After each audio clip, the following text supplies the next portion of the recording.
Are you guys ready for this? We are going to see one of the largest Japanese giant salamanders ever seen. Let's do it. Let's go. Okada-sensei has quarantined the biggest one down in one enclosure for us so it's easier to find, easier for us to catch and collect the biometric data. Oh, right there, look at that. This is the largest amphibian I have ever seen in my life. There's the head, there's the head. Okay, got it, thank you. What an ancient creature, a living fossil. This animal is well over 100 years of age. Not only is it strong, but it's also incredibly slippery.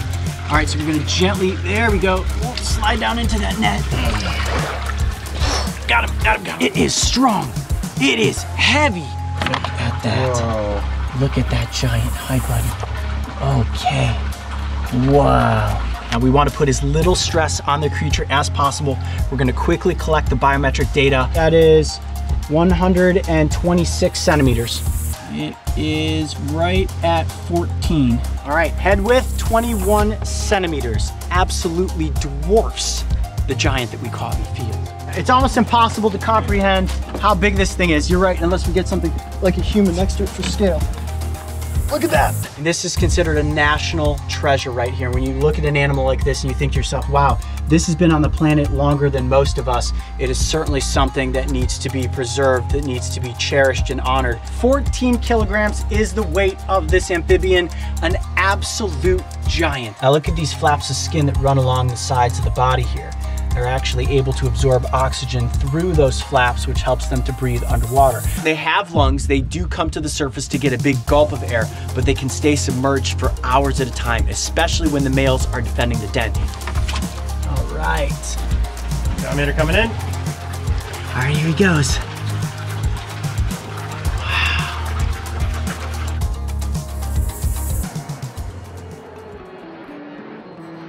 The vast open wilderness of South Africa is home to some of the world's most iconic animals, from small hoofstock like the speedy impala to giant grazers like the meandering elephant. So what happens after Dumbo drops a dump truck load of digested plants? Today we aim to answer that question by exploring the wilds of Taenskloof. Oh, beetles right here.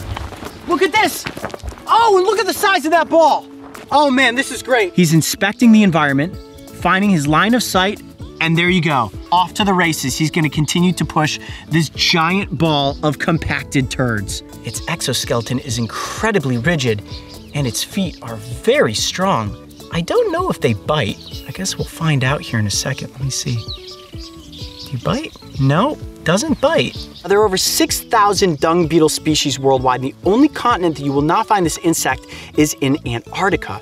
This is the Addo dung beetle, which is indigenous to only this area here in South Africa. This one specifically is what we would consider a roller. So a roller actually rolls turds around from one spot to the next. Now, they feast on the turds. They actually will line the inside of their burrows with turds. Their whole world revolves around turds, and they prefer a fresh turd. They're very much in tune with the environment. They're actually using UV rays from the sun to help them navigate. Now at night, when there isn't any sun out, scientists believe that they use these stars to navigate the environment as they're aiming to push their turd ball back to their burrow. Now, pound for pound, this is one of the strongest insect species in the world, capable of pushing things almost 1,000 times their own body weight.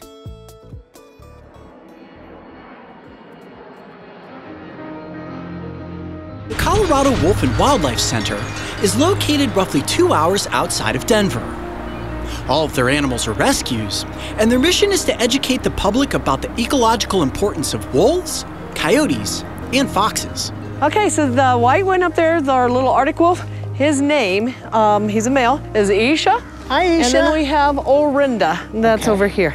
So she probably likes you to get down on her level there. Okay. As you can see, there's some deer fur that you're sitting in right there.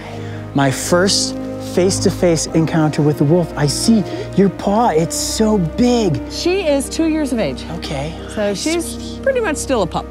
Weight on her would probably be around 80 pounds. Okay. And she is a gray wolf, or also known as timber wolf. Yep. Oh, she said, I'll give you a kiss. So, Now, I did grow out this beard just for you guys.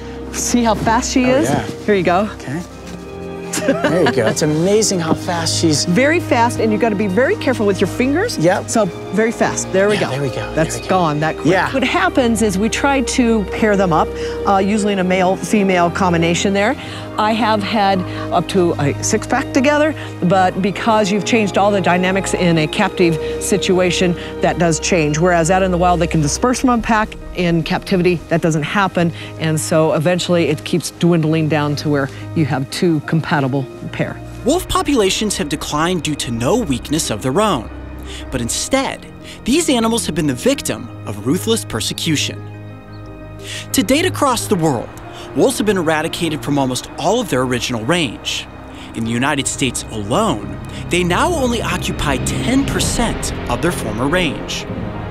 Overhunting for the fur trade, eradication by ranchers who are protecting their livestock, and deforestation are just a few examples of what have driven wolves toward extinction. This planet needs wolves more than any of us will ever understand.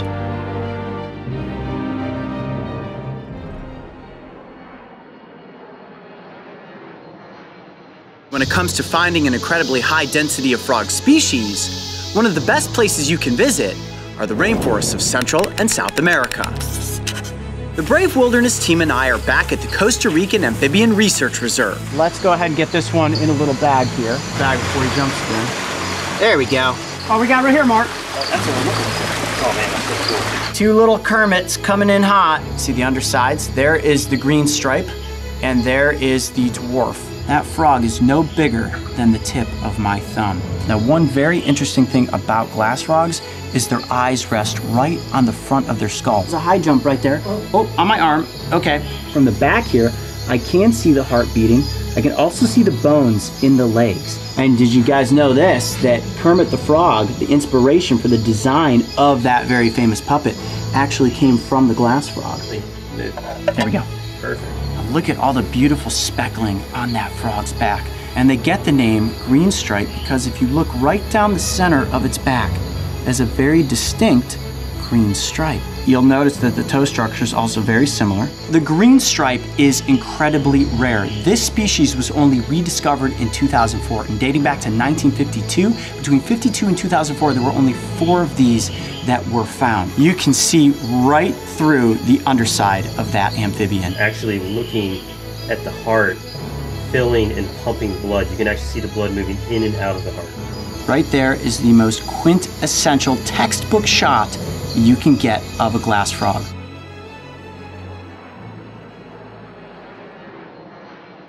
The most feared animal in all of Australia is without question the saltwater crocodile. Since 2008, Crocosaurus Cove has been on a mission to educate the public by easing the bad reputation these prehistoric reptiles carry. All right, so the guys are getting ready to be the first ones into the tube. What is this called again? Cage of death. Oh, Mario. We're about to get in the cage of death. A little intimidating, I will say. Yeah. All that's separating us and the croc is the cage of death. The cage of death is an impenetrable plexiglass tube. At nearly 3 inches thick, it gives those who are brave enough the chance to enter the water for an unforgettable 360-degree view of the crocodiles. The saltwater crocodile dominates its environment, packing one of the most powerful bite forces on the planet. Yet it's their stealth and speed that make them so dangerous. In their natural environment, they are often concealed in murky, brackish waters, so seeing them in this fashion, crystal clear water, is pretty unheard of. Well, we survived the cage of death, and now it's your turn. I'm about to get in the water with a massive saltwater crocodile.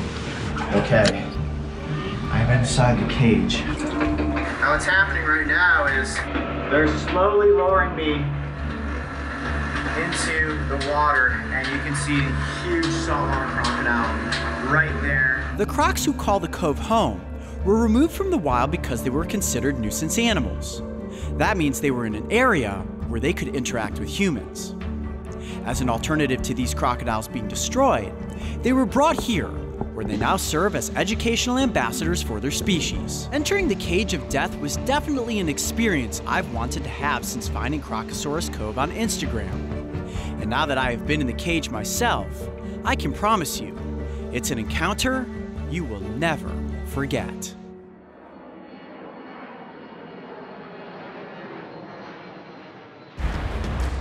Welcome to Tiger Beach. Located off the coast of West End, Grand Bahama, this location is not a beach at all, but rather a world-famous destination for shark diving. From the powdery white sand basin, we encountered 4 different species of sharks. There were reef sharks, nurse sharks, the snaggle-toothed lemon sharks, and of course, the mighty and magnificent tiger sharks. Everyone on our team went into this dive with a high level of uncertainty, and admittedly, a healthy dose of fear. Hey Mario, is that what I think it is? Without hesitation, we all jumped into the water. Everyone in our crew wanted to see one thing, and one thing only: the hammerhead. Suddenly, the sand grew dark, almost like the long shadow of a thunderstorm rolling in from some far-off place. We all looked up, and there, the perfect silhouette of a great hammerhead shark. Then it turned, and it dove straight for me. I froze as it plummeted by. Wow, that was close. The speed of that 15-foot shark was so incredible that I decided right then and there I would be blinking a whole lot less for the rest of the dive.